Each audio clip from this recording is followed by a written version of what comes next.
Hello, gentle viewers. Welcome to Mystic Moon Cafe with our co-hostesses with the mostesses, June and Wendy. Hello. Hi. How is everybody?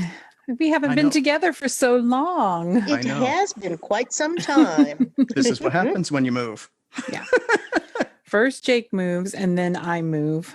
Well, I had to flee Seattle because of the COVID zombies. Yes. Now you're in the middle of nowhere. Now I am in the middle of nowhere. Building your zombie-proof compound. Yes. Bingo. If you didn't know, I've got a compound.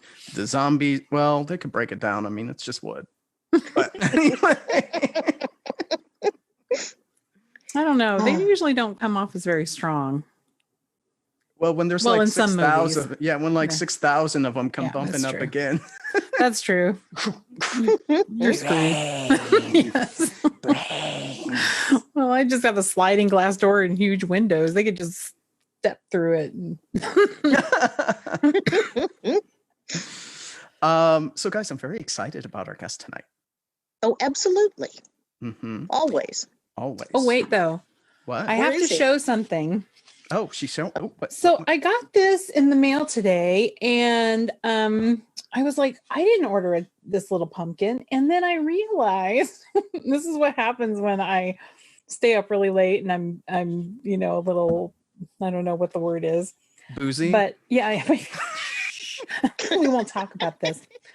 I thought, oh my gosh, I saw this ad for this extra large pumpkin that sings the Nightmare, Before Christmas song. And I think this is it.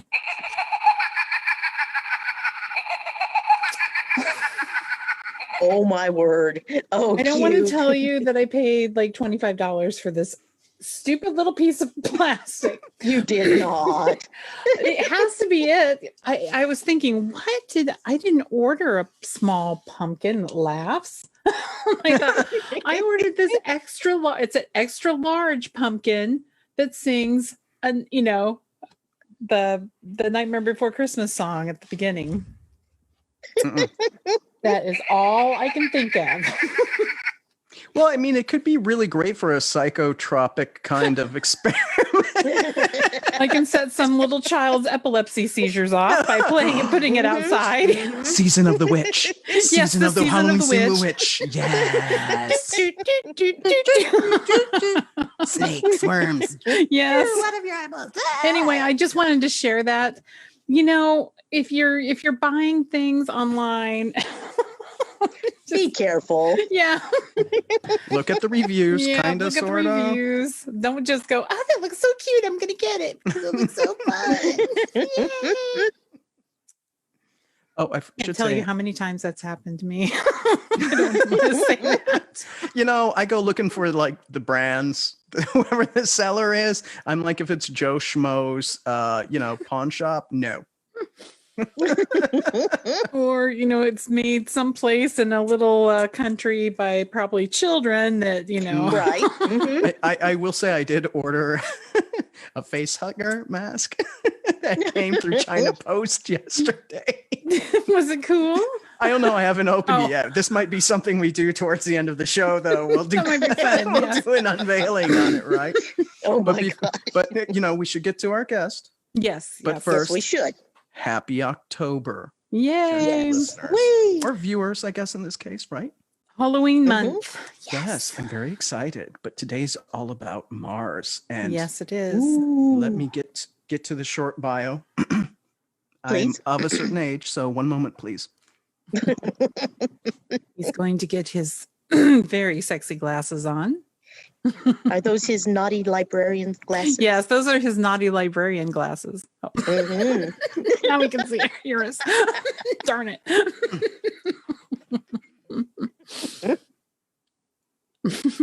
me. I like the fly. Perfect, right? Sounds a little like those the deer that are out in that field. The mating call of the deer or whatever. I need to run. Okay, here we go. Just wait. Let me do a quick little plug. Okay. Yes.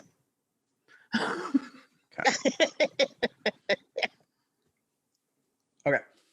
So here we are.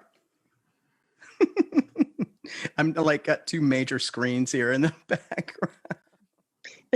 I'm bouncing in between. So Nick Redfern is joining us, and Nick is the author of more than 60 books, including the NASA Conspiracies, For Nobody's Eyes Only, Keep Out, and The Real Men in Black.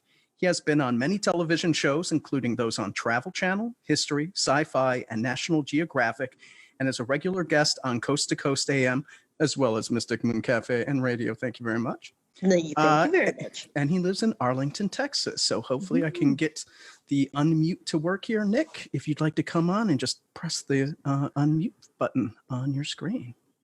Hey guys, yes I am. Yeah, okay. Hi. Hello, welcome. We were all worried about the technology with like the microphones and rigs because we all got new stuff, and it turns out it was the Zoom unmute button. Oh well, everything seems okay right now, at least. So. Okay. Perfect. Now, Zoom, if you'd like to make it up to us with a sponsorship, you can contact cashmoney@bigdaddydollars.com, and we'll just work on a little something. Okay. Thank you very much. So, Nick, how are you doing? Oh, I'm good, doing good, thanks. I guess like everybody else, sort of keeping your head above water and keeping away from just about everybody. Exactly. Yeah. Yep. How is it in Arlington, Texas? Well, I mean, there was a time sort of a couple of months ago when things were sort of clearing up or starting to clear up a bit. But, the last month or two, there's been a rise here and a rise there, and some of the schools have been shut down again, and so it's kind of up and down really, and I guess we just sort of have to wait and see, what's going to happen and where it's all going to, project and whatever. So right. Oh. True enough. Now, are you in the path of that hurricane that's destroying the Yucatan Peninsula right now? No, we've actually had really nice weather. Oh, good. So Good. yeah, it's been a nice day today. I think it was like 84, and there was barely any wind at all in Dallas. So nice. that wasn't bad at all, really. It's but I guess regardless of the weather and everything, the primary thing really is just sort of doing your best to not get sick. So. Yeah. Absolutely. And register to vote and get out there and vote. Please. That's right. Yep. Yeah. All righty. So kicking it off. I had that the solar system's largest volcano, and of course it's too dark for me to read it. Olympus Mons. Thank you. No problem. Hmm? Do we know who named it and when it might have occurred? Are you asking me? Yes, I am. Sorry. So are you talking to me? What you saying? I thought you actually I'm talking to you. Yeah. I thought you were actually just sort of getting ready. No. Well, Olympus Mons, you're right, it's the largest volcano, not just on the surface of Mars itself, but actually within the entire solar system of all the other planets. And, so although Mars isn't actually, the biggest planet out there, it's actually smaller than the Earth, but it can sort of show that it's actually got something, that the rest of us don't have. And so in other words, Mars is a very unique planet because it has abundant amounts of water. Most of it's in the form of ice at the polar caps, and also some in a number of underground lakes, 3 of them, which actually found just a couple of weeks ago. Yeah, so when you've got, a planet which, at one point, you can tell from the actual rocks of Mars itself that at one point, clearly, there was running water in significant amounts on Mars, suggesting that, maybe, who knows, hundreds of thousands of years ago, maybe more than that, that Mars probably was, in some degree, a thriving planet. But today, it's very much a dead zone, so to speak, in the sense that although there is water, and we see evidence and a lot of weird anomalies on Mars as well, it's intriguing because you don't really get all of these anomalies and all of these intriguing issues about water and even possibly vegetation. Despite all that, Mars really does sort of lead the pack, so to speak, when it comes to, the weirdness throughout the solar system. Very cool. Mm-hmm. Yeah, I was a little curious about the vegetation. Did the Mars landing, did they were they able to get samples and bring back and date them, or was there some other process used? Are we guesstimating? Well, I mean, this is an interesting story because it revolves around what have become known as the Martian banyan trees, which is BANYAN. And if you Google images banyan Martian trees, you'll see these weird trees or bushes, which they kind of look like bushes or trees, but they seem to be like appropriately alien and weird and different to ours. Now, NASA has taken the view or the scenario that the banyan trees are actually created by ice particles, that they're not actually bushes or trees. But if you if you can pull it up on your screen and you look at them, they kind of look like somebody's taken a photograph out of an aircraft window looking down on a desert with these weird-looking trees and bushes.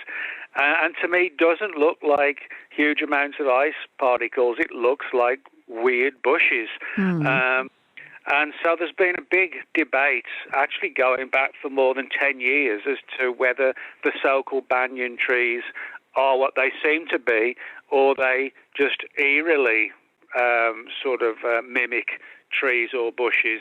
And so in that sense, we know we've got abundant amounts of water on Mars, and if the banyan trees really are trees, then that's extraordinary. If we've got water and we've got bushes and trees on Mars, then that sort of begs the question, well, what else could there be on Mars that we haven't found yet? And, and I think that's an important thing to note, that possibly Mars could be, have far more life and far more surprises than we have right now. And that's really why I decided to write the book, primarily because I felt there really were so many strange and amazing anomalies, a lot of ruined, what look like buildings and pyramids even on the surface of Mars. When you get things like that, then I thought, why don't I put all this information out there and kind of present for the reader the definitive look at the mysteries of Mars, going back just about as far as we can go back, in terms of civilization, and what we've found in terms of NASA and some of the Russian probes as well to Mars, and to see what's actually been found, and put a picture together as to, what may have happened to Mars. Did it once have civilizations like ours, in the distant past? And, was Mars possibly, our cousin, or even our twin, almost a long, long time ago? Well, that's one thing when, if there was just one or two little things, sometimes, you could just kind of write it off. But there are so many different things that, that they keep finding. And everybody seems to try to brush it away and just like, oh, just ignore that. This is just, like you said, ice formations or things like that. And, there's only so many things you can really brush away like that when there's like, dozens, if not hundreds, of things that they keep finding. You're right. And this sort of comes to a phenomenon known as pareidolia. And basically what it is, it's sort of the equivalent of, somebody sees Elvis's face in a cup of coffee, that kind of thing, That's Yes. sort of a classic example of pareidolia. Or worshipping a piece of toast, with Jesus's face on it. Exactly, yeah. Or, sort of next door's dog with his head in the cloud, Yes. that kind of thing. And I mean, everybody at some point has seen something, that kind of looks like that.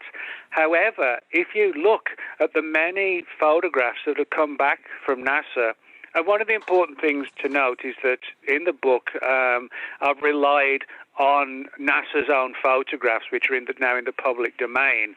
So, it's not like people have to, sort of just go on my word, so to speak, which I hope is good in the first place anyway.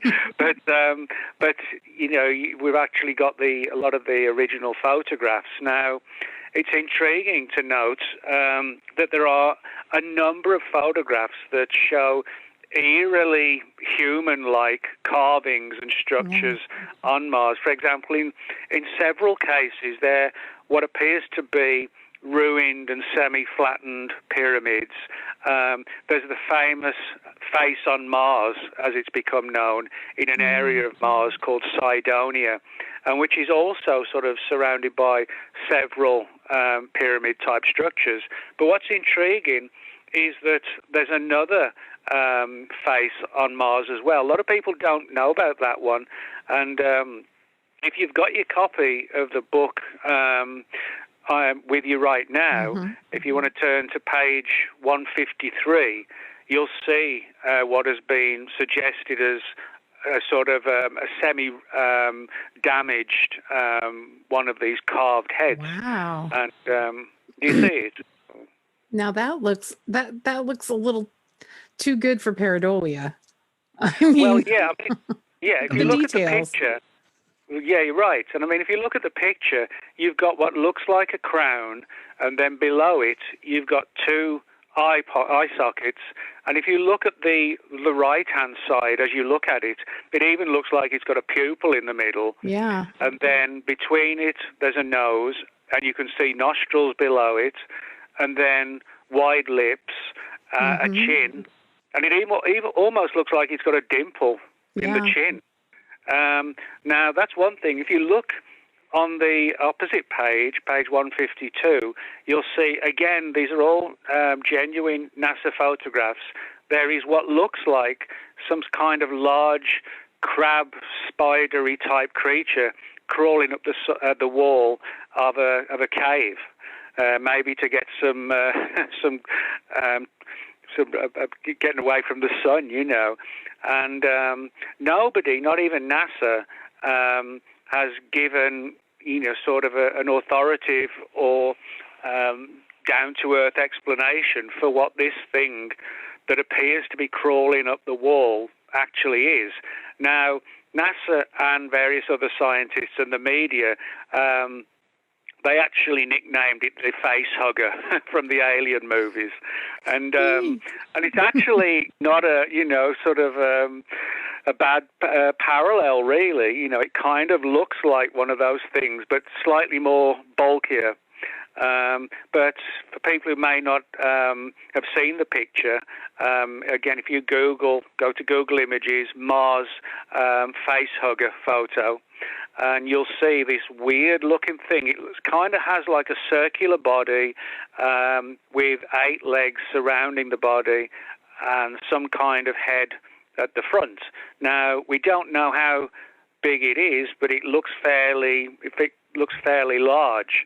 Now, one of the most important things about that photograph is the fact that although, people have said, well, it just can't be anything like that. It cannot be like a giant spidery thing on Mars. But also, it doesn't look like the equivalent of Elvis in a cup of coffee. That No. actually, it's very difficult to say that that is a piece of rock. You know, how would you actually have a piece of rock that would actually look like that in the first place? So that's one of the reasons why I wrote the book, The Martians, because these pictures, you know, whether people buy into the photographs or not, the fact is these are not photographs from some sort of shady Mr. X or some kid who's, you know, put it together in his basement. These are actually official NASA photographs. Right. Right. Now, the important thing also is that the only reason why we have these pictures is because NASA actually put them into the public domain. And this has sort of given rise to the theory, is NASA sort of very slowly and subtly revealing this material to get us acclimatized to the idea that one day we'll be told that, yes, there really is significant life on Mars, and there may have been even more significant, possibly even, you know, humanoids, Martian humanoids on the planet thousands and thousands of years ago. So, you know, it's an intriguing scenario when, you know, NASA is actually opening the book, so to speak, and letting us see all these really weird and sometimes creepy, particularly with the facehugger, you know, and just put them in the public domain for us. So, you know, people are waking up to this now. It's so interesting, though, that they don't call attention to it. They just slip it in there, and then hopefully people will just start seeing it. And it's like... Well, I actually think that could be because the subtle and slow process is better than just throwing it in your face. Sort of putting it all out there in one big go and freaking everybody out, but doing it bit by bit by bit again, and then over, say, 6 months, 2 years, 5 years, people are then slowly acclimatized to the sensational findings, whatever they might be. And I think there could be a degree of that to it. It's rather than, let's not freak the population out by just dumping it out there. Let's just subtly and slowly and quietly put it out there, and eventually people will be, you know, sort of acclimatized. Yeah, it sounds like the movie The Social Dilemma, with how Google, Facebook, and the others introduce just little gradual things over time and train you. If you haven't seen that documentary. You're right. That's a good parallel. Yeah. I do have a question, since we're down in the Cydonia area, and this is something new I didn't realize. You wrote quite extensively with this and interviewed, I hope I pronounce his name correctly, Mac Tunnies. Yeah. About the D&M Pyramid and how pyramids seem to permeate the Martian surface. And of course, we have quite a few pyramids here on Earth too. Well, yeah, I mean, the D&M Pyramid is one of the sort of most noticeable pyramid-type structures that can be seen on the surface of Mars. And I guess along with the face on Mars, as it's known, the D&M Pyramid really is sort of one of the primary formations or figures, whatever you want to call it, that has been kind of tied to the, to the pyramid itself. And I think, when you look at the picture of the D&M Pyramid, which is actually more than 1 kilometer in height, that's like 2/3 of a mile. Now, bear in mind, if you look at pictures of the pyramids at Giza in Egypt, those are huge and sort of awe-inspiring. Even looking at a photograph and you look at somebody, stood at the bottom, and you see how small the person is, compared to it. But that's nothing, to have a Martian pyramid that's 2/3 of a mile high. That would be incredible to actually be at that particular site and realize, wow, it actually isn't just a pyramid type formation, your natural formation. It really is, the remnants and the remains of an old pyramid. Now, the reason why in the mid-1970s to the late 1970s, when the face on Mars was first seen and then the D&M Pyramid was found, the reason why it provoked so much interest and intrigue was because the proximity, basically it came down to this, that the face on Mars, which looks eerily kind of like the face of the Sphinx on Earth, is actually not a great distance at all from the pyramids. So you've got pyramids and a Sphinx-type face. And of course, that sort of provokes other phenomena and other talks and discussions. The idea, well, does that mean in the distant past there could have been some sort of ancient connection between Mars and the Earth in some way that tragically we've lost? We've lost the history, or it was plunged into a state of destruction, and there's not so much something being hidden. It may just be obliterated, or to a significant degree. And Mac Conis, who you mentioned, unfortunately, Mac died at a very young age, just in his 30s, back in 2009. But he did some of the most informative and really sort of clear and important data that he'd found when he was doing his research before he died. And he kind of took that same approach that, wow, there's so many of these anomalies. There seem to be, these anomalies that kind of tie in to a degree with our ancient structures on Earth, and he didn't really have the time, unfortunately, to go the next step, which by his own admission was to try and make some sort of connection between Mars and the Earth, and to try and figure out what the original history of the two worlds might actually have been. So fascinating.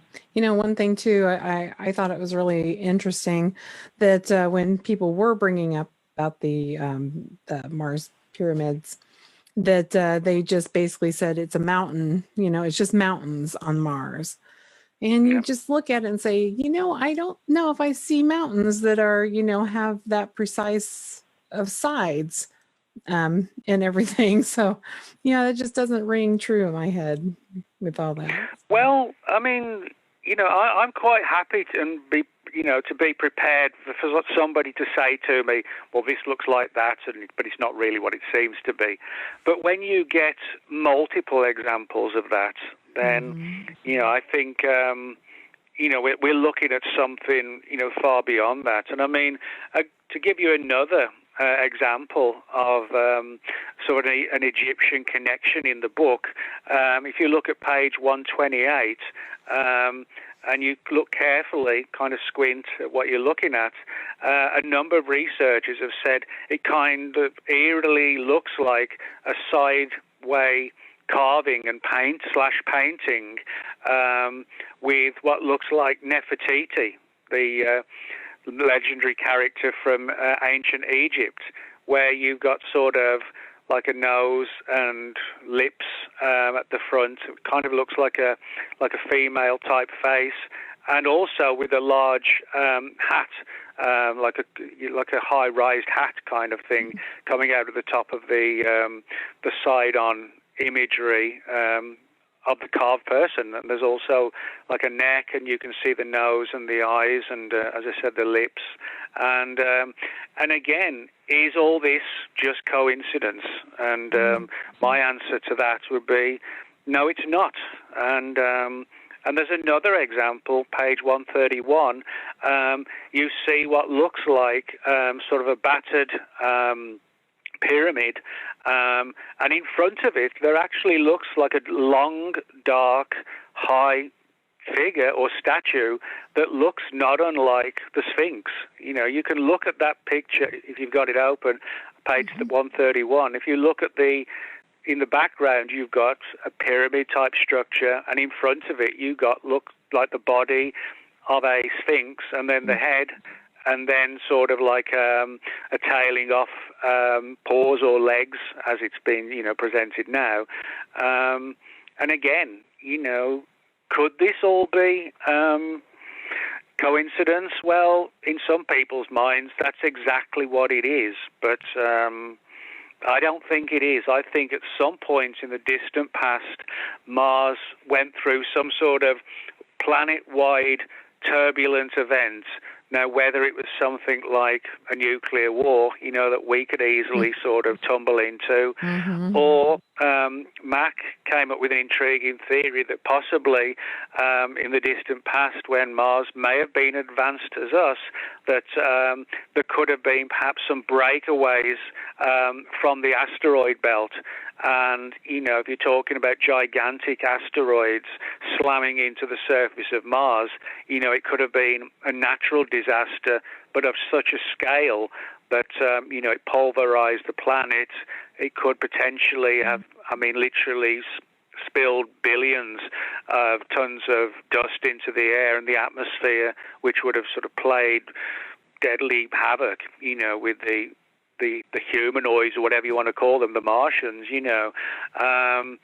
and I think, as I said sort of briefly earlier, I think we're in a tragic situation of lost the real history of Mars and how we're tied to it. But for me, that there is a connection. But, when you're talking about one planet, our world, thriving, another one all but destroyed, and we're talking about possibly hundreds of thousands of years ago, it becomes really kind of like a long-standing detective story, trying to put the pieces together. Right. It's like the Planet of the Apes all over again. Well, it's funny you should say that, because I mentioned that at towards the end of the book. The idea of sort of Charlton Heston's character Taylor in the original 1968 Planet of the Apes movie. At the end he realizes he's back on Earth. He thought he'd gone to another world, but he'd actually traveled through time a couple of thousand years when we've had a nuclear war and there's not much left, and he happens to stumble on the remains of the Statue of Liberty. And I kind of drew a parallel with that, whereas in the movie, the primary scientist in the Planet of the Apes movie, Dr. Zaius, he's one of these scientists who buries the truth because he's worried about people or the apes finding out that thousands of years before that humans were there, were more advanced than the apes, and so Dr. Zaius hides the truth. And I sometimes wonder if there could be something similar to that in relation to what we're seeing now. In other words, it might not be that there's a conspiracy to a degree to hide this material, but I think there's a possibility that some people in the scientific community may not want to look into all of these anomalies for fear of what it actually might bring out, what it might reveal. So, you've got several scenarios. I mentioned the disclosure angle with the NASA releasing the photographs, but then you've also got other researchers who think there is an outright conspiracy to hide the truth. And then you've kind of got this vague one in the middle where people on the inside may know what's going on, but they live in fear of what we might find, which may actually sort of, turn our history upside down, and perceptions on the past. So there's a lot of things that I guess sort of sitting out there just waiting, and hopefully one day, we can get out there. But that's the big problem, is that whether it's, our probes and rovers, or it's like the Russian probes.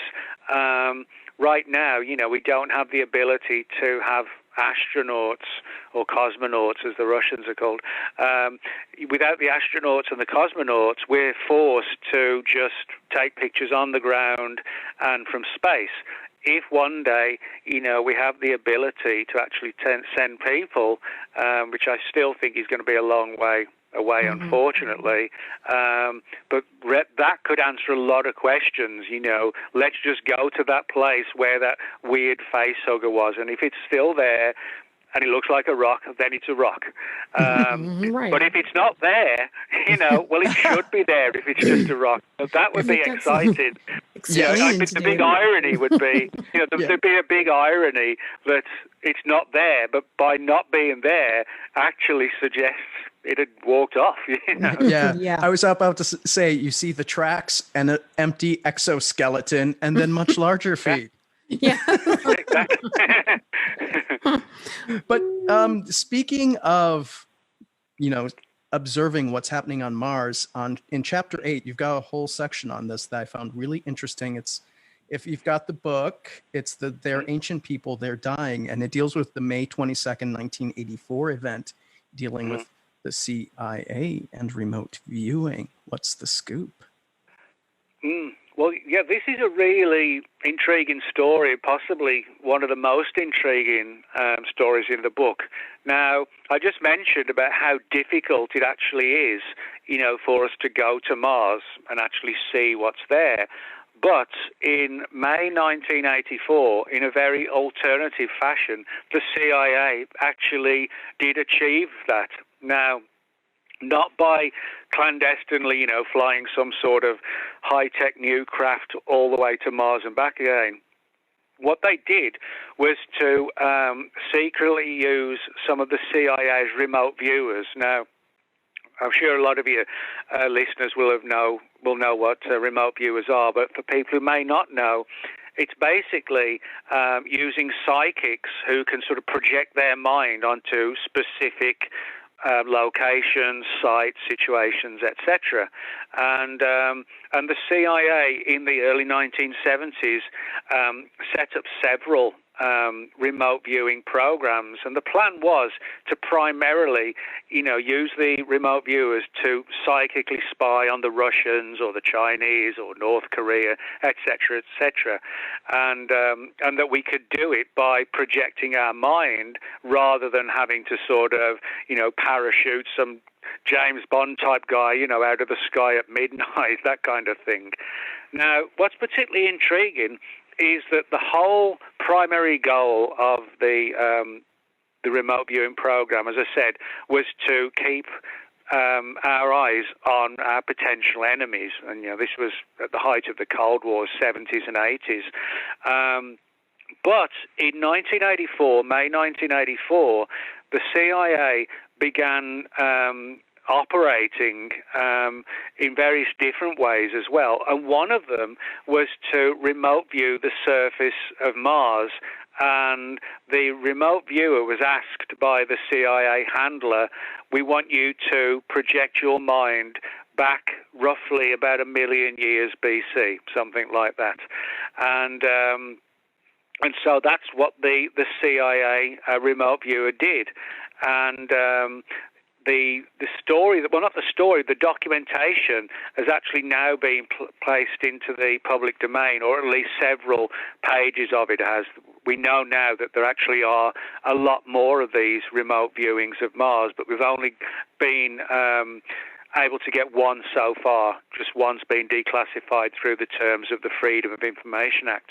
Now, the remote viewer that basically sat there, got their mind in the right vibe and focused on Mars, said that they could see a planet sort of not just in turmoil, but almost in a state of complete destruction. Imagine, earthquakes and vast forests and lakes on fire and the atmosphere degrading and, just Armageddon, essentially. But what was also intriguing is that the CIA's handlers, when they were writing up all the documentation that as I said, some of it we've now got in our hands, it talks about how the remote view actually saw the beings, the Martians, and apparently they did not look at all too dissimilar to us, except for one glaring thing, and that was their height, which the remote viewer recommended, thought it was around about, they're about 12 to 13 feet tall. Now, that would be sort of pretty intimidating, if you saw a humanoid not at all too dissimilar to us, but 12 to 13 feet tall. You could easily see how that would, sort of terrify a lot of people, I would think. But it was the whole issue of this Armageddon angle in the program that they were running.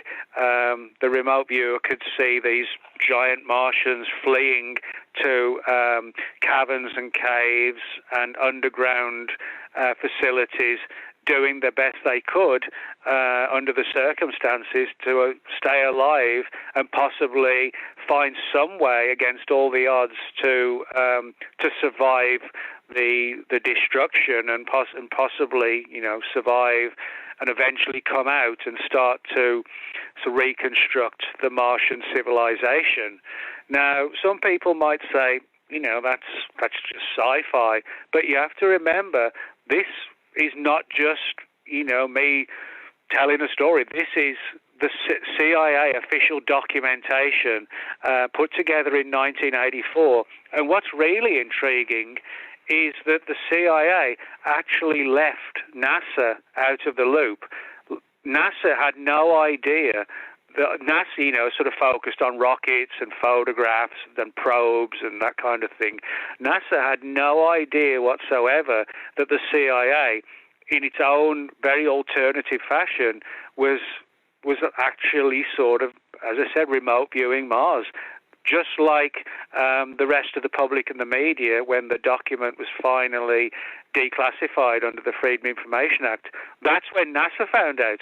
So, this is important because it demonstrates that there are at least two agencies, and probably more within the government, that have looked into the mysteries of Mars, and not just NASA. It's other agencies as well.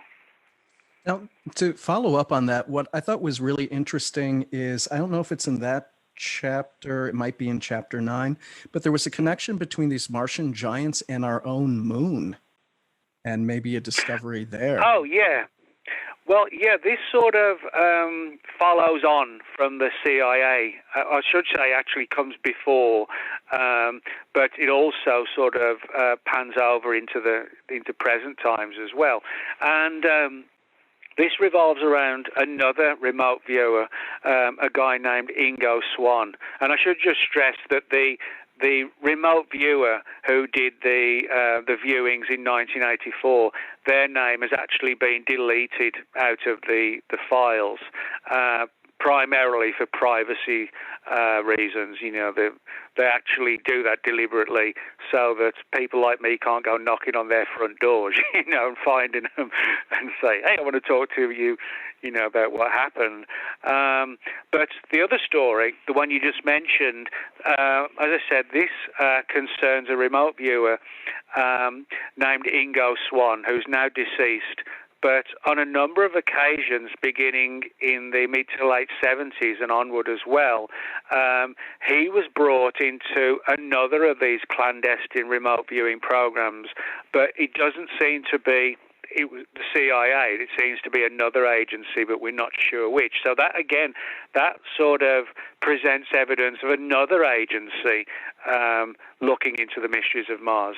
Now, what's intriguing is that initially the remote viewing was of the moon, not of Mars, because supposedly there were photographs taken by US probes and Russian probes which seemed to show possible structures and formations that seem to be man-made or Martian-made or moon-made, that clearly, were not just random rocks or whatever. They seem to be constructed facilities.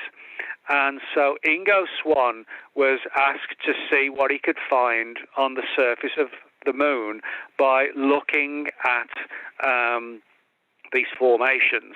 And he said that, interestingly enough, he found that under the surface of the moon there were, again, these sort of very tall humanoids, again, sort of 9, 10, 11, 12 feet tall, looking not at all, as I said, too different to us at all, and which suggests a possibility, a sort of fascinating possibility, that possibly the Martians and our civilization had some sort of, original union, that we were possibly related to them in some fashion.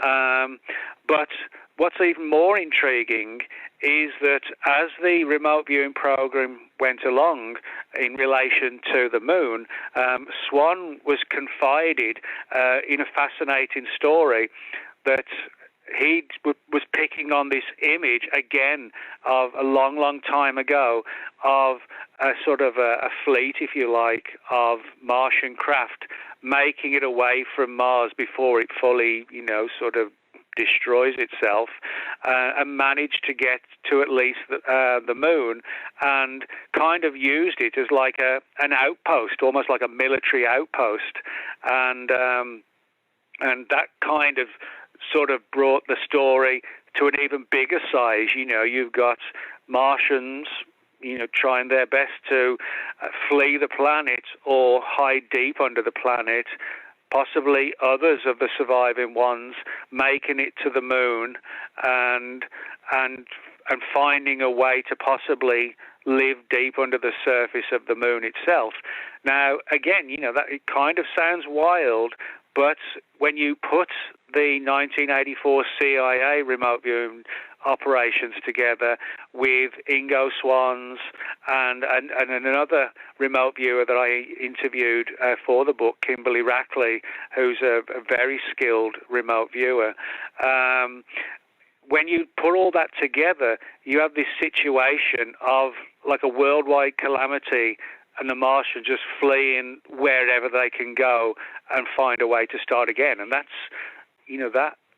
that kind of scenario is an amazing one, and hopefully, we'll do more remote viewing of Mars at some point. But not only that, it would be very cool if even more documentation surfaces through the Freedom of Information Act to sort of demonstrate what these other projects were doing, but as I said, the most important thing is NASA, the leading force in the world, when it comes to astronomy, astronauts, space travel. They did not know about it, and that's a very telling aspect of the story. Now, in that regard, I do have a follow-up, because you do have a chapter with Kimberly Rackley, Miss Rackley, who did the remote viewing, and in it said that she was seeing the actual collapse, the calamity itself happening. But I guess would that be a form of post-cognition, though? Because the end would have happened, I was reading in here about in the Old Testament, they had some stuff that kind of paralleled the end of Mars that could be observed on Earth. But with Ms. Rackley, with the calamity, was it like I read different takes, if it was an environmental, if it was like, this is Martian nuclear war, I guess you could call it. Yeah. Well, yeah, I mean, I think it was roughly over the period of about a week altogether that me and Kim was sort of, chatting back and forth on the phone, and, I was sort of making recordings of all her readings, so we wouldn't get anything wrong, and everything was recorded, for everybody to hear or see, at least, in the books. And it seemed that there were several different things were going on. One, that there was some sort of degrading of the planet. Now whether or not that was, down to sort of atmospheric destruction, done by the Martians themselves in the same way that we could do to our world.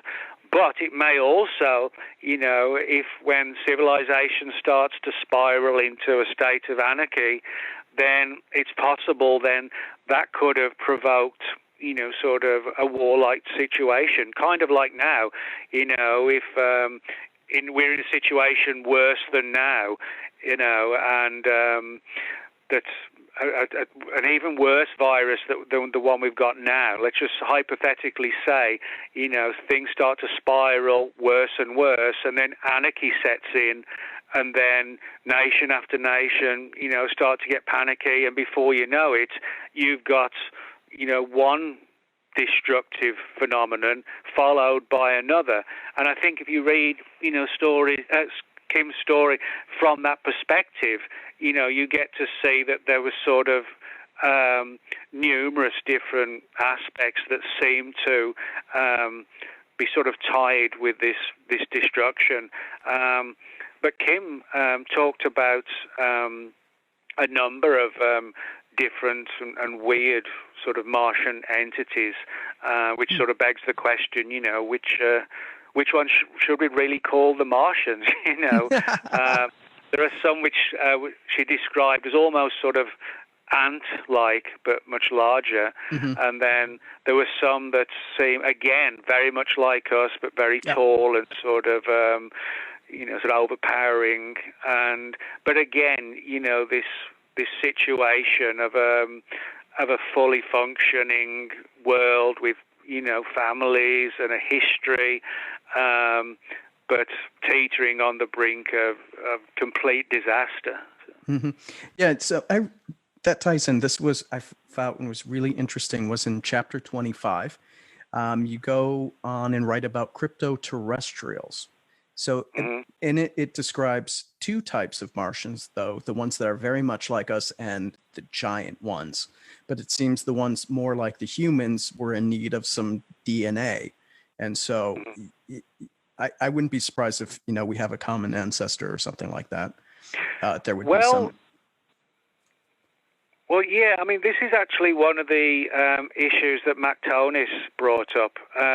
Before he died, he actually wrote a book called The CryptoTerrestrials. And for Mac, he wondered if the Martian connection between the UFO phenomenon of today, he felt that there could be a direct connection. In other words, people who sort of look into the ancient aliens angle might think that, well, today's UFOs, it could be a different situation, different civilizations over thousands of years coming to visit and so on. But the more he dug into it, and the more he realized that a lot of these so-called cryptoterrestrials, at least some of them, didn't look too much different from us. There were some superficial differences, that kind of thing. And he wondered if at least some of these Martians actually made it to our world when whatever the destruction was on their planet, they managed to get to here and possibly started over again on our planet, and may have actually sort of been taken as our gods, But there was also a really intriguing aspect that Matt came up with, and he felt that, when they made it to the Earth, there's a very strong case could be made that they would have been very impoverished and may just have been managing to survive on our world. The atmosphere could be much different, possibly, the oxygen levels could be different, to what they're expecting on their world, versus on our world. So it could have been very rough for them to acclimatize to our world. And Mac kind of wondered if they sort of presented themselves as gods and high-tech, entities, but he wondered if it was sort of a ruse, and they were doing that as a means to make it look as if they were really, sort of powerful, when they could have been, creating ruses to make it look like something along those lines, when really they were just on their last legs pretty much all the time. And he sometimes wondered if, some of the reports people have made, bizarre reports, I should say as well, of people who claim to have seen aliens on our planet that look very much like us, and if you were sort of looking down at your phone like most people are, you might not notice, the differences, subtle differences, but he kind of wondered, even up until the present day, up to the point when he died in 2009, that he wondered if, they had almost like a surviving civilization which was sort of filtering through our society, and we didn't realize it, and slowly and bit by bit they were kind of finding ways to get stronger and stronger, but in a stealthy fashion that we're sort of not realizing how they're actually working on this goal, almost like invasion from inside, so to speak.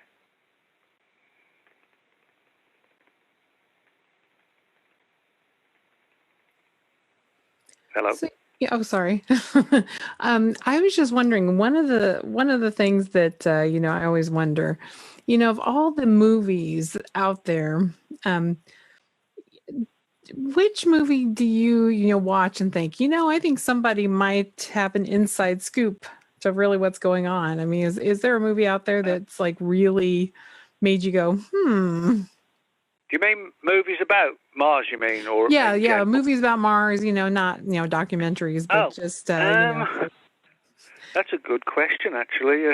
I mean, about what about Stargate? I mean, you think about some elements of Stargate and the Egyptian, kind of founders of, all things like that. Or, yeah, I mean, War of the actually, Worlds. I can think of one really good movie, and it's actually a UK movie from the 1960s, and it was made by Hammer Productions, who used to do all those vampire and Frankenstein movies in the 60s and 70s, like Peter Cushing and Christopher Lee and people like that. And they primarily made horror movies, but they made a movie called Quatermass and the Pit, and Quatermass was the professor, one of the key figures in the movie, and the Pit was this part of the London Underground rail system where they were digging there, and they found this ruined craft that first they thought it was some sort of like a Second World War bomb, that kind of thing. It turned out it was an alien spacecraft from Mars that had crashed to the Earth millions of years ago, and they resurrected it when they were digging in the tunnels to create a new railway track.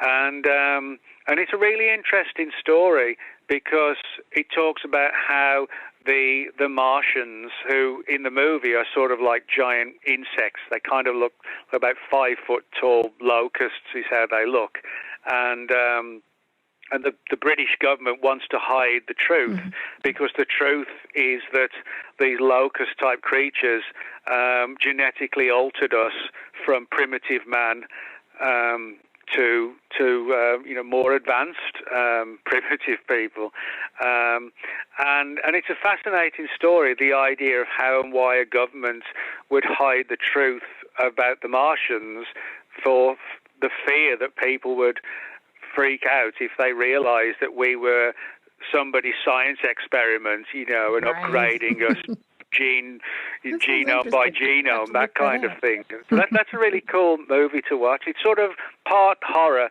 and part sci-fi, and it's sort of really creepy and atmospheric as well. Sounds pretty fun.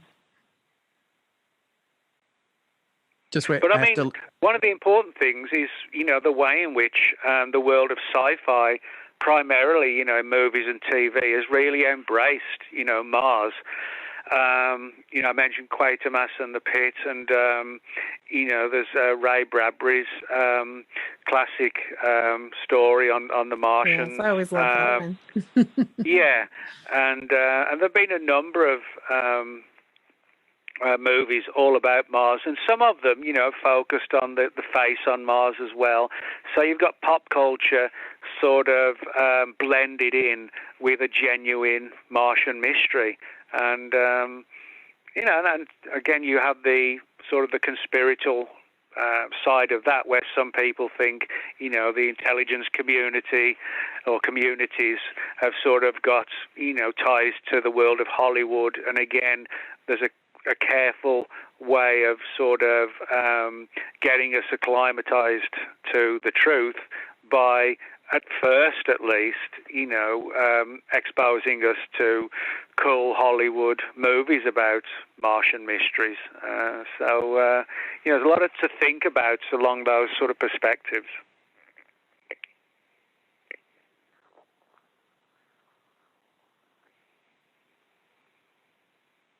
We have a slow unmute button today. Those pesky Martians, they don't want I'm you to know. telling you, they're just interrupting my Zoom calls, right? So I have got a question, and this is coming from, it was in the 1990s, and we had 3 failed back-to-back Mars missions. And, we talk about the Mars Observer, the Polar Lander, and I think it was the Climate Orbiter. They all seem to fail at the last minute. Mm-hmm. So there's some talk that NASA actually sabotaged it, but then there's also some talk that NASA sabotaged the European Space Agency's Mars probes. So what's going on with NASA? What do they not want us to really know? Well, yeah, there were 3 probes that went to Mars in not actually too far time zones from each other, and all 3 basically failed. And there was also 1 Russian craft that also failed. Now, there is this theory on sort of more extreme aspects of conspiracy research. And personally, I don't buy into this idea that NASA destroyed the probes to hide some terrible or amazing secret. But I talk about that in the book because there are significant numbers of people who do believe that is actually the case. However, what I do think, even though I don't buy into the sabotage angle personally, I do think it is very intriguing and suspicious that there should have been, the 1 Russian craft, 3 of ours, and none of them worked, and all of them ended in disaster. And this sort of created an even more intriguing theory that possibly there is a surviving pocket or even multiple pockets of Martians on the surface of Mars, and they ensured that the probes, the craft, were destroyed. In other words, the Martians are in significant numbers, and the last thing they want is us to find out that they're there, and that's the last thing they want.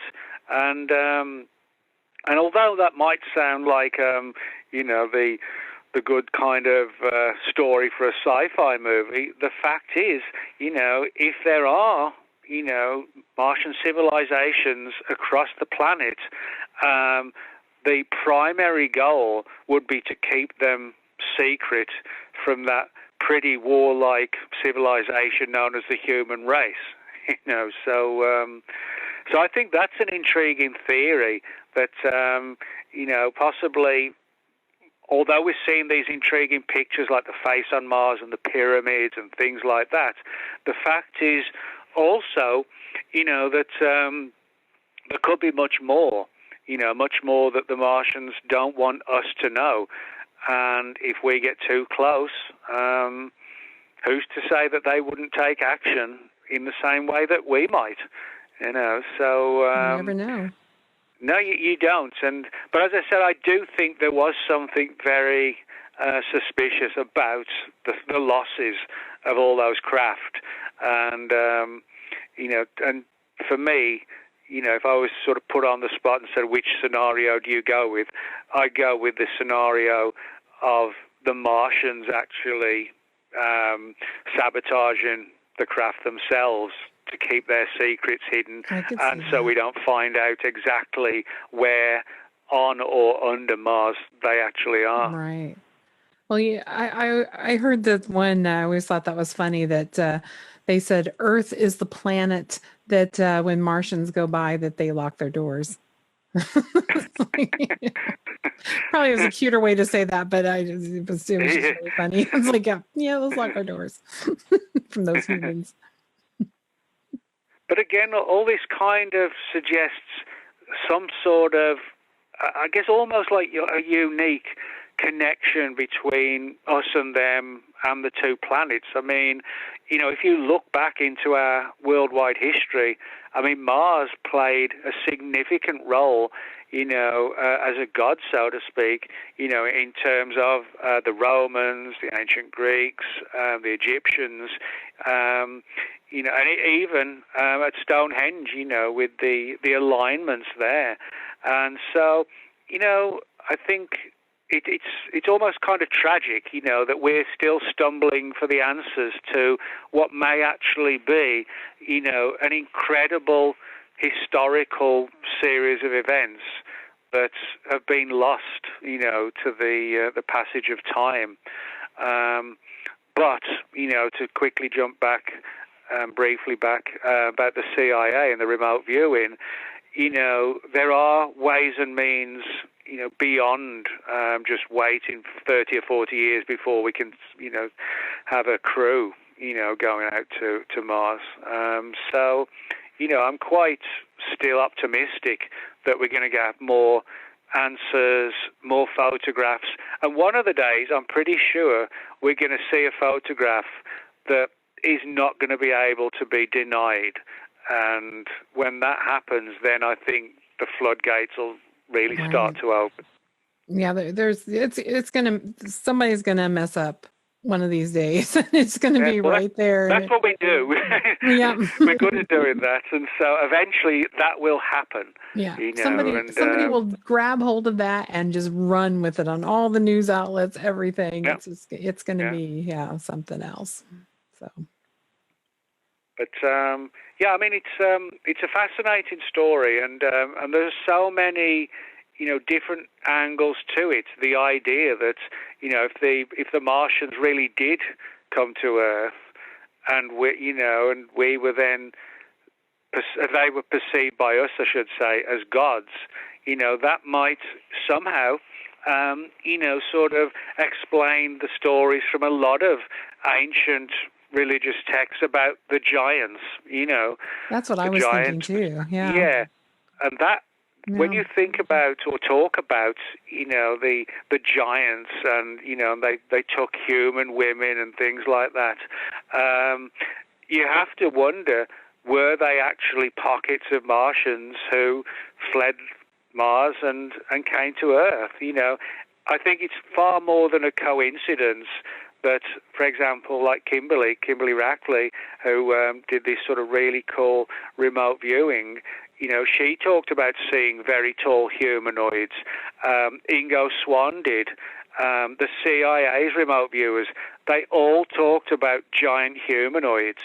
And, so I talk about that in the book, the idea that, the giants of our early biblical books, could actually have been distorted stories of Martians that made it here and started over and decided, they were going to be sort of the new guys around town, Yeah, so this would be part of the Anunnaki. I don't want to say legends. Yes, yeah.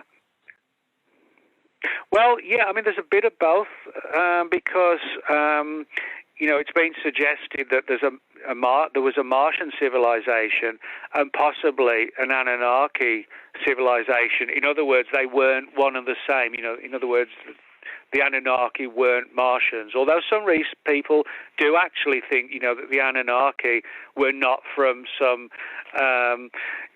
far away world, on the fringes of the solar system, but were actually, Martians. So there's a lot of sort of debate and dispute over, are the Martians and the Anunnaki one and the same? Or could there have been back then multiple different civilizations? It's, I have to admit, it's one of those areas where, to a degree, we have to speculate, but I hate speculating.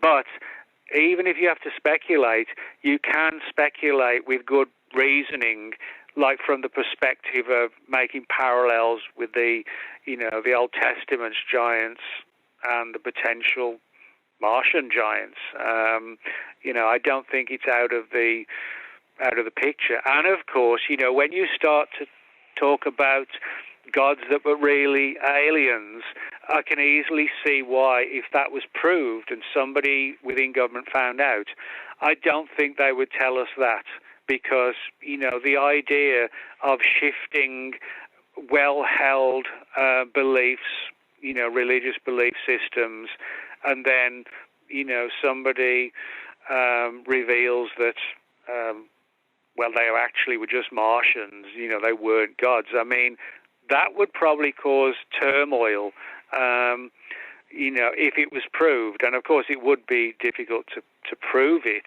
However, I think, again, this is why, you have this situation where you have biblical stories and mysteries meshing together with aliens, and when you do that, it's very much a situation where it creates controversy, and literally once or twice, I've seen it actually come to fists. I believe that. People are very passionate. Was a long time ago. I think it's about 1998, and in Nevada at a conference, and oh my gosh, two old guys, and they had to literally be pulled apart, because my gosh. that was due to that angle of alien versus deity kind of thing, Wow. That's total Stargate right there. Yeah.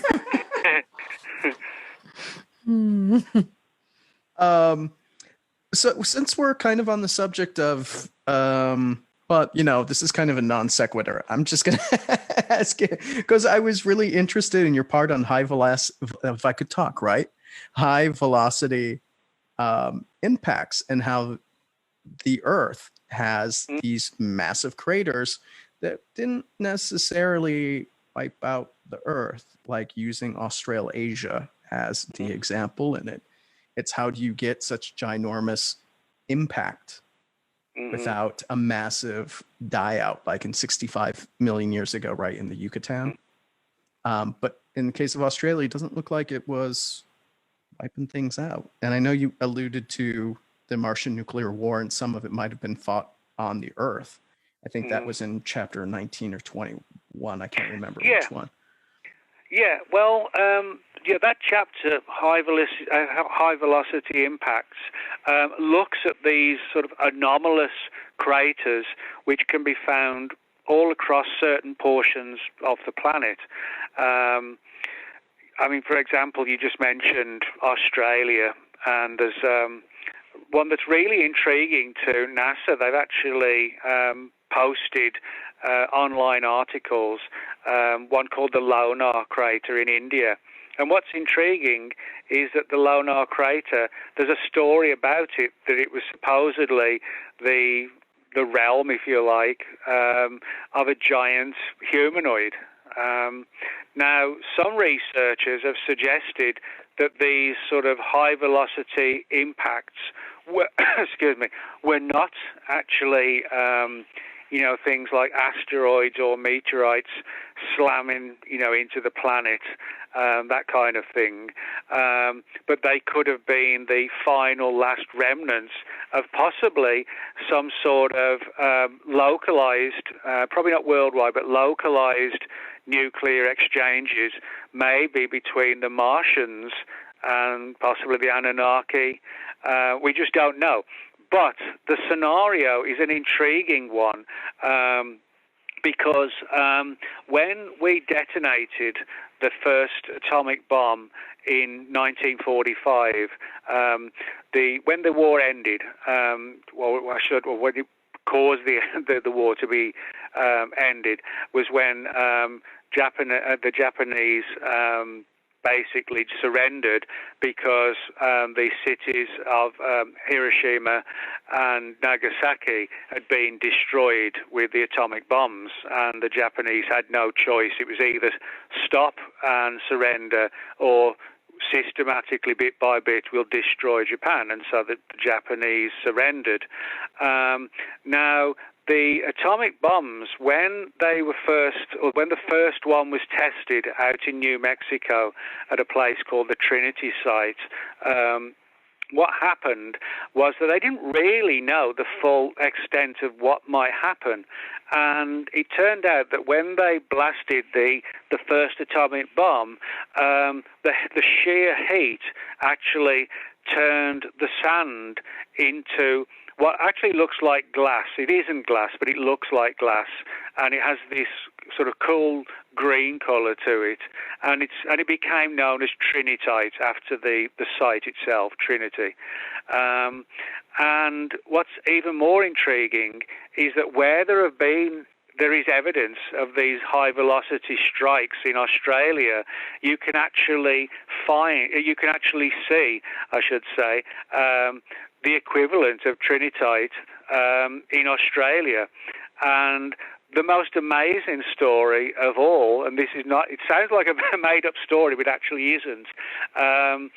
One of the most fascinating things we know is that a number of the hierarchy in ancient Egypt actually wore as jewelry, again, similar glass-like substances in their costumes, in their outfits, and again, that suggests some sort of localized battle in one specific area, with not sort of gigantic atomic bomb nuclear weapons that can basically blast 30, 45 miles into nothing, but we're talking about sort of tactical nukes, and so you have to wonder, where did the Egyptians get this similar rock to trinitite, which, as I said, was found after the detonation of the first atomic bomb.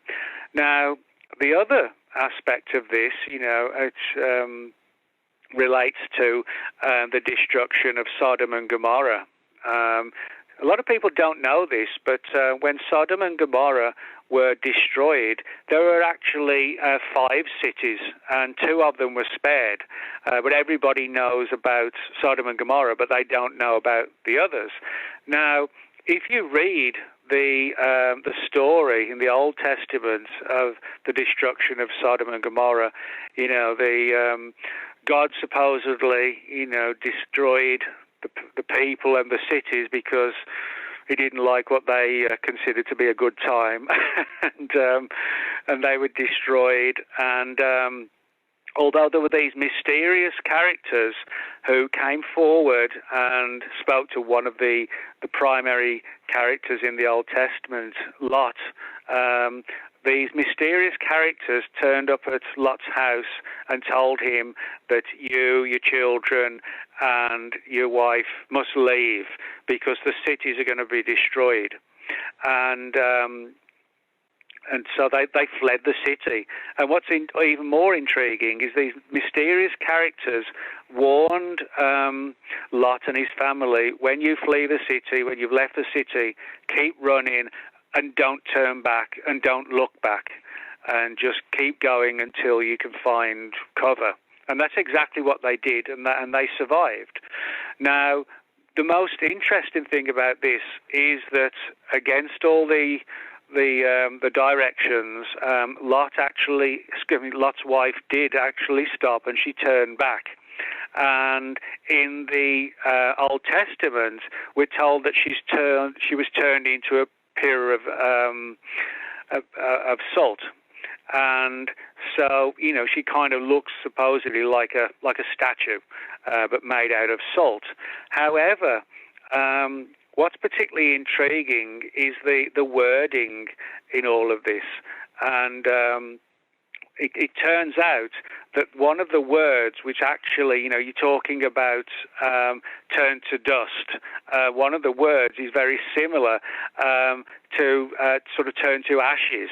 So it may not have been the case that Lot's wife was actually sort of turned to salt. If you look at the phrasing and the language back then, it could actually have been a description of Lot's wife actually being vaporized. And one of the sort of very disturbing aspects of an atomic bomb is if you're too close to it, you will literally be vaporized. And by vaporized, I mean turned to dust. And there's also the fact that, I hope it never happens, but if, you're in the proximity of an atomic bomb or a nuclear weapon now, the very powerful ones, if one goes off, detonates, and you happen to be looking at the sky, even if it's about 20 miles away, that can cause significant damages to your eyeballs. And if you're too close, it will melt your eyeballs. That's what they found that out, in Japan. And so, in other words, it sounds very much like, these mysterious characters potentially could have been aliens warning Lot and his family to leave. His wife chooses not to. She supposedly turned into a pillar of salt, but as I said, with the language differences, it actually sounds like she was turned to dust, which is what actually would happen, and to actually destroy, whole cities would require something like that. Now, I get it. Some people are going to say, well, it was just down to God's wrath. But I would say, from my perspective at least, it's more likely, tactical nukes. Yeah, I always think it's fascinating if you go through the Old Testament and replace a lot of the angel stories with alien stories, and you start really thinking, I can kind of see that, and especially with the with the war and the one of the chapters with the light show in the sky, and it looked like a war. It looked like the angels were fighting. They were saying with the demons, and that was really fascinating too. So yeah, it's like you never know. Warring facts. Well, yeah, and again, I think one of the problems, I have to admit, is the fact that we are talking about events that happened. Mm-hmm. We could be talking about 10, 50, 100,000 years ago. If you look at the surface of Mars now, yes, we've got all these anomalies, but looking at the surface, it would be difficult to say, well, this was, 10, 15,000 years ago. It could be 250,000 years ago when all this went down. The CIA, they when they did their remote viewing, they focused on a time frame of roughly 1 million BC. And in doing that, and seeing what they were seeing, that suggests that at least part of the destruction was going along round about that time. And of course, you have to wonder, why did the CIA decide, the period of 1 million BC or thereabouts? That suggests that there were other remote viewings of Mars before that. Otherwise, the CIA wouldn't just randomly pull out a date, so there must be another aspect to this. And for me, what we're seeing on the surface of Mars, whether it's, You know, the face with the crown on, the face on Mars, the Sphinx type situation, and also there's one an interesting photograph as well that's also in the book. It shows an aerial picture of what's become known as Mars Henge, not Stonehenge, but Mars Henge, and it looks just like Stonehenge from the sky. And you know, it looks like somebody's decided to fly out, you know, go on a tourist trip and fly over Stonehenge and take a picture. You've got these sort of large circular stones, and within that, a number of smaller stones. And you know, again, it's hard to deny that that doesn't look Stonehenge-like. You know.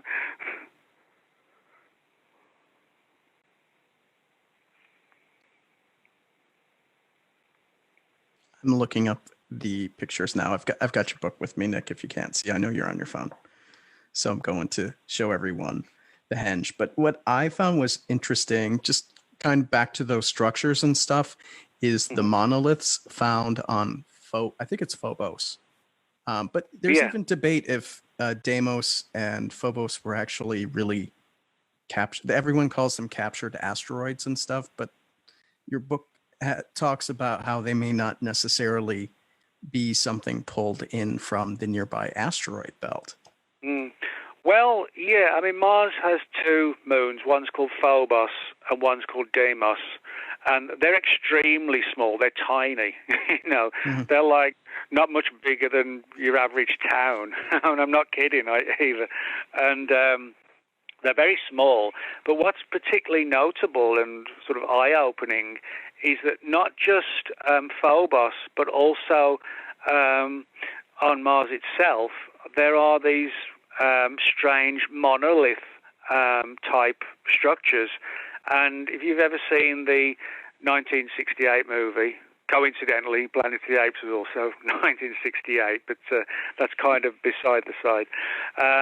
But the other movie, 2001: A Space Odyssey, in the movie at the very beginning, you have these monoliths, or this monolith, suddenly surface on the planet of the Earth, going back millions of years, and this monolith is sort of like an alien device, which again kind of upgrades the mindset of, if you like, of the very primitive humans who in the in the movie they look extremely primitive, but suddenly it's like their mind power is sort of kick-started even more and more and more.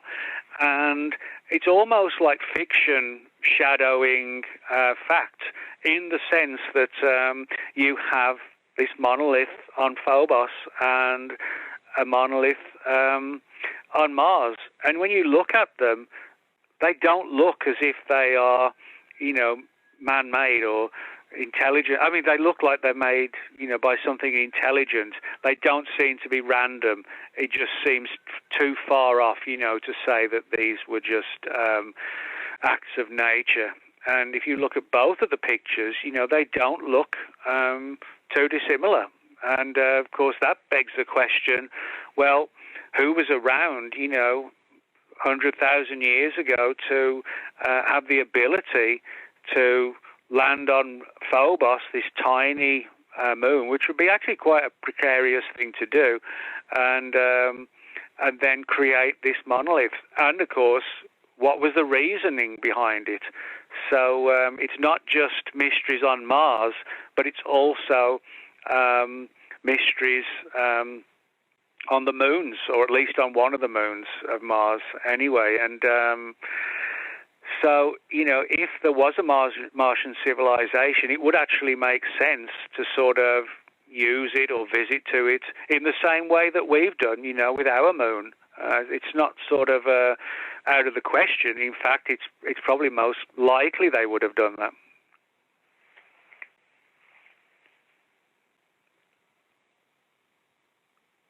Unmuting. Okay, there we go. Unmute button. Okay, so now I just want to talk about one of my favorite parts of the book was you had a connection between Anubis and the Beast of Bray Road in a whole interview with Linda in it. So how did that come together? Well, that, without doubt, is the strangest bit in the story. You know, there's a lot of controversy and amazement, but this is without doubt, you know, the weirdest of all. And this story is actually not very well known at all, but it is a fascinating story because it relates to a photograph as well, and it revolves around what have become popular in the field of cryptozoology today as dogmen. And the dogmen, for people who don't know, are these sort of strange wolves that people have been seeing for the last sort of 20, 30 years, but they're sort of seen prowling around on their back legs, sort of standing up. So inevitably, you know, that kind of creates images of werewolves. But most people who investigate the dogmen phenomenon prefer to call them dogmen and steer clear of the term werewolves, you know, because it provokes the imagery of people, you know, bursting out of their clothes and sprouting fangs and hair, you know, on a full moon. But they don't actually come across like that. Most people say that what they saw was something that looked like an upright humanoid type creature, but with a wolf's head. So you've got like a long muzzle and pointed ears. Now, if you look into the history of ancient Egypt, you've got the god Anubis. In other words, like a humanoid figure with sort of a dog or a jackal's head, and it looks very much like the dogmen. Now, a few years ago, a photograph surfaced from NASA of what looks very strange, almost like a wolfish upright character or figure standing in the doorway to a cave, and it has sort of like a pointed face, pointed ears, arms, legs, and but it also has sort of a bit of almost like a cartoonish imagery, and the feet kind of look unusual, but it is a real picture. And you look at it, you know, and you place it next to, you know, the imagery of Anubis.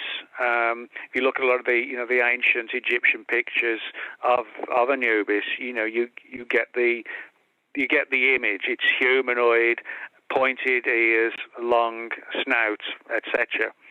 And I talked about in this chapter in the book, and it's probably not only is it the only, you know, the most controversial aspect of the overall story.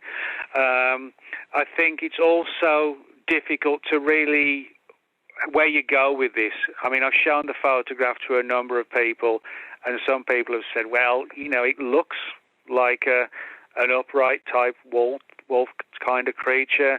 Other people have said this just cannot be, you know. But what's intriguing is that Linda Godfrey, who is the leading researcher on the dogman phenomenon, I think she's written 6 or 7 books on the subject now.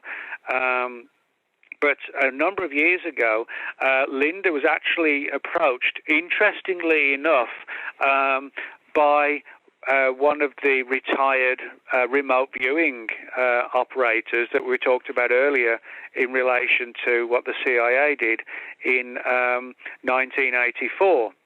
Now, what's particularly notable about this is that the remote viewer that approached Linda said that he'd been brought in by the government to take a look at this whole dogman phenomenon, and claimed that, yes, they were some sort of off-world civilization that had the ability to not just sort of fly through space, but could sort of jump dimensions and that allowed them to sort of have this kind of here 1 minute, gone the next minute situation. They would literally go from dimension to dimension. And now, although that's sort of a fascinating and controversial story, again, you have this connection with Egypt and with the government's remote viewing program. You've got the CIA looking at the Martians in '84, and then Linda being approached by this retired remote viewer saying, hey, we were looking into Egypt and we came across these weird wolf-headed creatures. So, what you've actually got is sort of like a tremendous jigsaw with all the pieces, but a significant number of them, we're still trying to find them, or at least put the pieces together. But it is a weird story, Martians, sort of wolf-like Martians on Mars, parallels, with jackal-headed gods in ancient Egypt, and then the U.S. government trying to figure out what these creatures are, albeit secretly. I think they might have something to do with the Egyptians also worshipped cats. So maybe it was Anubis's answer to that, to make a dog man and chase the cats away. I never thought about that one. But actually, if you look at the picture, it kind of looks like a cat as well. Yeah. And it's difficult to say, but if it was just a photo, I'd probably, I would be inclined to think, if it was just a photo, well, yeah, it's odd, okay.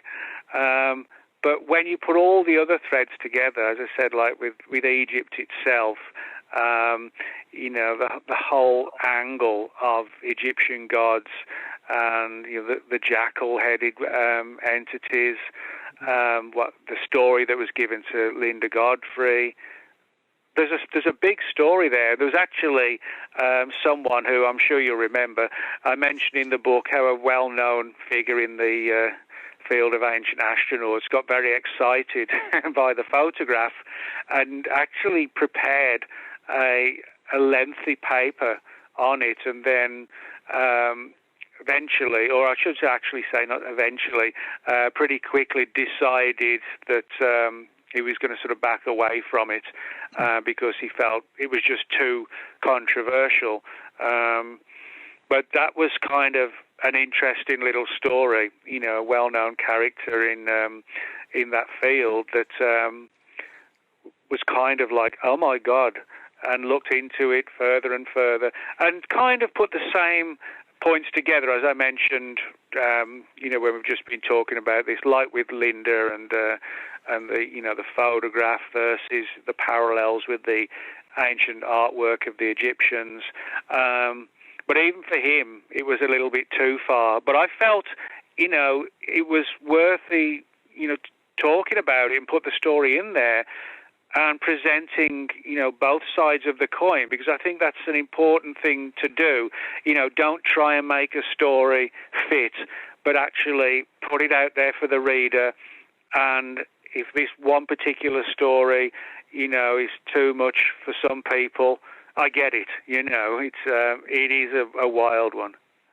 But it's thought provoking, and it. Oh, it is. Yeah. Very much so. What'd you have, Jake? Well, you know me, because we pretty much exhausted his book. So, of course, I want to know, Nick, what did you leave out? Well, I tried not to leave anything out. I mean, even if it was sort of, like on that one, the Anubis story. No, most people didn't know anything about that, and most people probably still don't know anything about that. But I felt it was important to put it in because, if you're going to write about a potential history and civilization of an ancient Martian civilization, you really better get it right, or get at least as much data as we can. And and that's what I hope I've done, is to present as just about as much data as I can that puts a story together that suggests Mars was never a dead world and probably is not a dead world right now. And there could well be, some kind of Martian civilization still around right now. Maybe some of them made it to the Earth, maybe some to the Moon. The overall story is highly complicated because it's not just as black and white. The Martians left Mars, came to the Earth, and that's it. There's multiple aspects. With the things like Ingo Swann, remote viewing the Moon, and then the Martian aspect comes into that story as well. And I think it's very important also to get across the issue of the far more down-to-earth stuff. Like, we now know that there is massive amounts of water on Mars. Most of it, admittedly, is in the form of ice, and some of it in small amounts or smaller amounts is in vapor. But we also now, as I said, that we have lakes of water. And again, if you Google 3 lakes found on Mars, you'll see a breaking story that came through literally just a couple of weeks ago. So, when you put that next to the banyan trees and the face hugger, things like this, I felt it was important to put it all out there, and then people could see the whole story, and hopefully, the story. I think the amount of material that I've got is probably about as much as we can get right now. Okay. But so, there could be something right around the corner that sort of changes the game, and everybody's eyes are wide open and the jaws hanging down. Well, I would say the big thing that's interesting, and we're still talking about alien things, is the microbial life found on Venus. So, yeah. What, I never really put together like Venus as a source of alien life. Kind of twin planet to the Earth, right? But well, yeah. Venus is an incredibly hot planet. It could melt cars if there were cars on Venus. I'm not joking. And what this demonstrates, and this is an important aspect that also has relevancy for Mars, is the fact that, Mother Nature very often finds ways to survive and thrive under circumstances that we never really conceived could be possible. And yet nature does survive. And, I think that's an important point to know as well. And this could relate to Mars, with the water and the banyan trees, and but also, much further as well. So, although I was sort of amazed when I read that story about Venus, however, with hindsight, it was, well, yeah, that's what nature does. It clings on and survives. So now I get to the part where I'm like, what's next, Nick? Because you had some books. Oh, look, what do I have here? Nick's previous book, Monsters of the Deep, which was very cryptic because I love my sea critters. Oh, cool. Well, that one came out, actually, it came out just about 6 weeks before the Mars book. And it wasn't done deliberately. There's 2 different companies, and they didn't mind that they were close to each other because the books, they weren't competing, because one was about like the Loch Ness Monster and the other one was about Mars. And as far as I know, there is not a connection between Mars and the Loch Ness Monster that we know of yet. That we know. Yeah. So I doubt I'll ever be writing that book. Yeah, but joking aside, they didn't mind, that their books, were coming out close to each other, because as I said, they weren't competing. But the next one, I think it'll be out round about March, and it's sort of an A to Z type book on everything to do with time travel. So. Oh, wow. Okay. I was going to ask, what's the next project? I mean, because before Monsters of the Deep, I think you had another conspiracy book, and before that one was the Alien book. Yes, I keep track, but not creepy Yeah. So I was just wondering what would be next. Well, actually, I lose track of them as well sometimes. It's Wednesday. We've got 4 more coming out. So Yeah. So with that one, you're writing, it comes out in, you said March. Can you tease anything out of it for us? Oh, yeah. I mean, it sort of looks at a lot of different aspects of time travel, and also, sort of time anomalies, like people who prophesize things and they come true.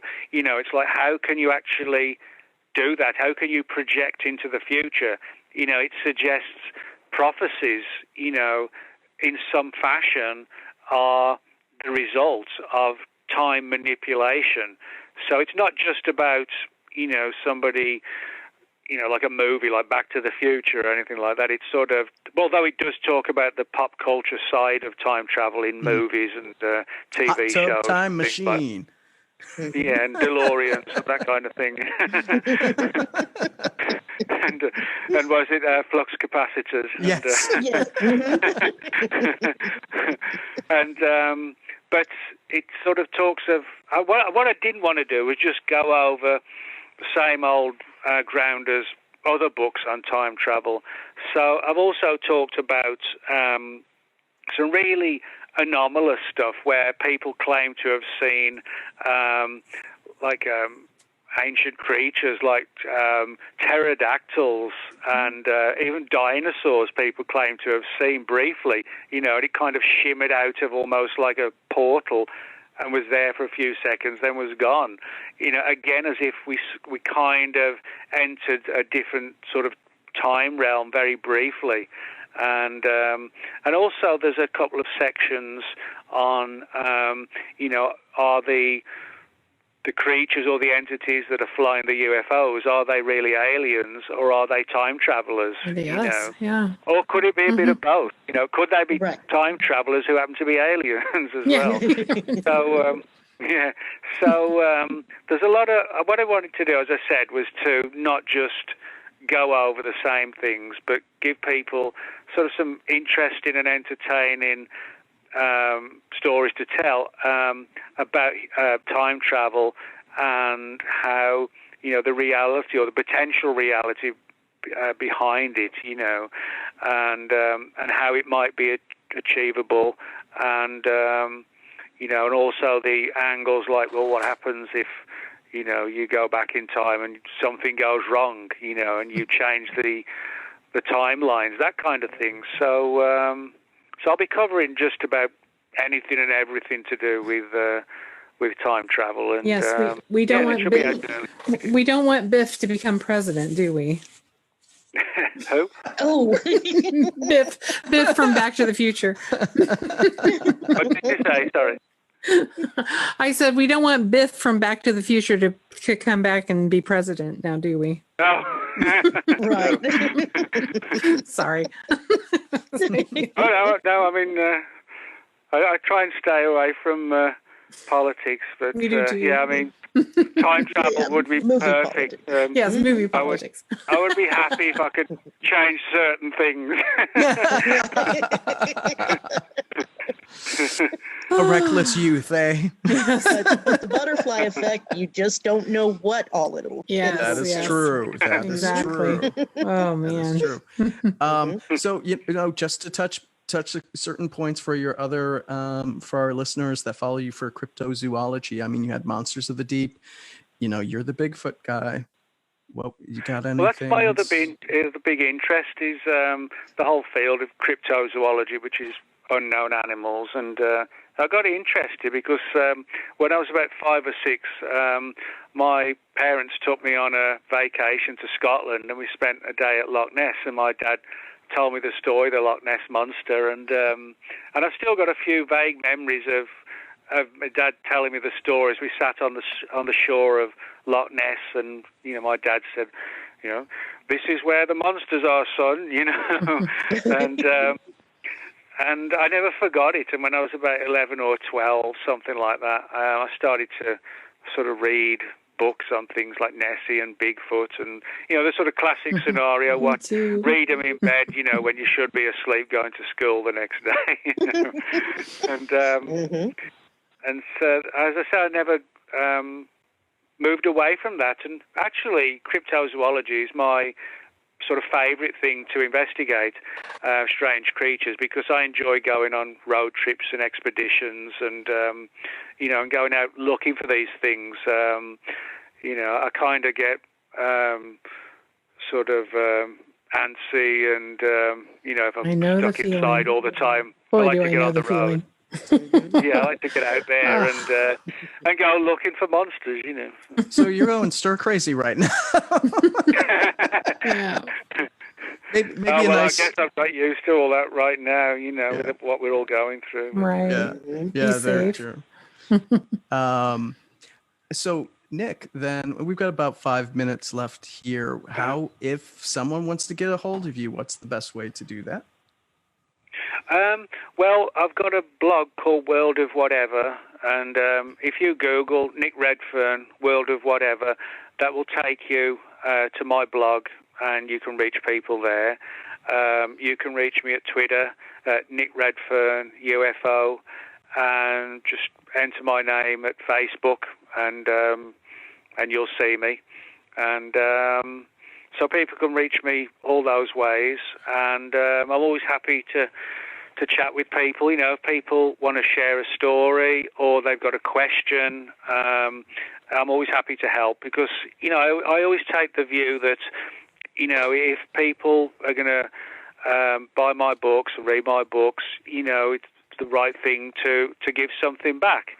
You know, I'm not one of these, you know, sort of uptight authors and they're like, oh, don't talk to me, I'm an author. You know what I mean? Yes, good. I don't have any time for people like that. I like to sort of, like at conferences, you know, I like to sort of, I do the lecture, and then we all go and hang out at the bar, you know, and have a good time. So much fun. I miss that so much. Yeah, and I don't have any time really for the, you know, the ego types in these fields, particularly ufology. I won't name any names, but, you know. We want those names. What are you talking about? You know. So bad. Yeah. I mean, some of them, you know, their heads just expand, you know. Oh, kind of like from Total Recall. Really, Yes. yeah. I just don't really have much time for all that. I think, you know, the way I look at it is that we're all kind of in it together. You know, you do your radio show, I do the books. You know, you've got people who come to the events. You know, somebody got a podcast, whatever, and we're that's, you know, we all put all that together, and we're like a united kind of group, you know. And I think that's how it should be, you know. So. Yeah, the people in chat are going, authors are fun to hang out with, and yes, they are. The ones that do take time for you. Exactly. Yeah, I mean, it's, you know, it's fun, you know, but it's also informative, you know, what we do, and you know, sharing the data with like-minded people, you know, and you'll get to hang out, and you know, it's informative and good fun, you know. Absolutely. Yeah. So buy the books, everybody. Please. Leave reviews after. Yes. Just wait, let me do the plug. The book's called The Martians, and the subtitle is Evidence of Life on the Red Planet, and it's published by New Page Books. Jake is holding it up right now. I was showing all the pictures you were referencing to the audience so they could see it as well. I hope they could see it. Yep. But it came out October 1st, available on Amazon. You can get a hard copy. You can get it on Kindle as well. Let's not forget about one of my also favorites from another publisher, which is Visible Ink. I've got lots of their stuff, actually. Monsters of the Deep came out in August. And actually, I think the Martians now should actually be on the shelves in Barnes and Noble by now as well. Okay. Oh, okay. Most of them usually get about 5 or 6 copies on the shelves when they come out. Okay, great. Cool. So, You can probably look them up on New Page Books as well. Yep.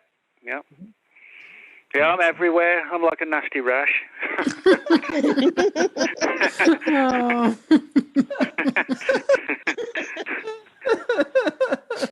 I wasn't expecting that. What's so? Hey, I pickled jalapenos one time that were so hot that the some of the guys I worked with were sure that it was curing their rashes. Yeah. So hey, That don't sound good at all. pickled jalapenos. I didn't want to know. I just didn't want to know. You know, it's better than getting the shot. Yeah. Well, thanks for joining us tonight, Yes, Nick. thank you so much. Yes. Oh, thanks Once for having me again. on. And, Time had a just good flew time. by. Mm-hmm. Oh yeah. Yeah. And when time travel comes out, you know, we'll book you. You know me, I will want to book in January, like book you in January when like the first draft's done, so I can get the preview copy and stuff. Oh, cool. There you go. But I forget if they've actually come up with a title yet, but because that usually is down to the publisher, because it's kind of like an interesting angle. You know, they're very careful as to what they title the books, so they don't kind of clash with other books, and so people Right. go to the wrong person or the wrong title. You know, they try and get a fairly unique title. So then, as we close down for this evening of Mystic Moon Yes. Cafe with Nick Redfern, Wendy, do you have it? Can you let our gentle listeners know what might be on the show next week? What should be on the show next week? I haven't made the event yet, but I did make the cover photo. We got art. We are Nice. having a paranormal parlay, and we will have Jake and June and a couple of Parlez-vous. others on, and it'll be a kind of a round table or even panel discussion about some of their favorite Or not- paranormal Or ghost not so favorite. Yeah. Right, yes. This will be fun. Cryptids, Bigfoot is very big while up in their area, and I think it'll be fun. I think it'll be a lot of fun. I'll go right for the controversy. Yeah, we'll do the That'd be controversial entertaining, right? questions. Yes. Make sure we bring up the ghost box to Ross. Bring it up to us too. That's fine. But anyway, tune in and Yes, please. It's going to be fun. yes. June, any parting words from our Miss Nixon?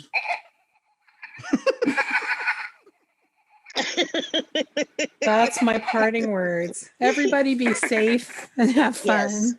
Yes. Yes. And with that, gentle Yes. listener, thank you for tuning into our interview with Nick Redfern. His new book, The Martians, came out earlier this month, available on Amazon, Barnes & Noble, Kindle formats, all that good stuff. Make sure you buy 6 copies for yourself and then 6 copies for all of your friends. Please. And with one that, for the CIA. Yes, one from the CIA. Yes. we'll highlight the transcript for Yes. that review and Yeah, there say, you go. gotcha.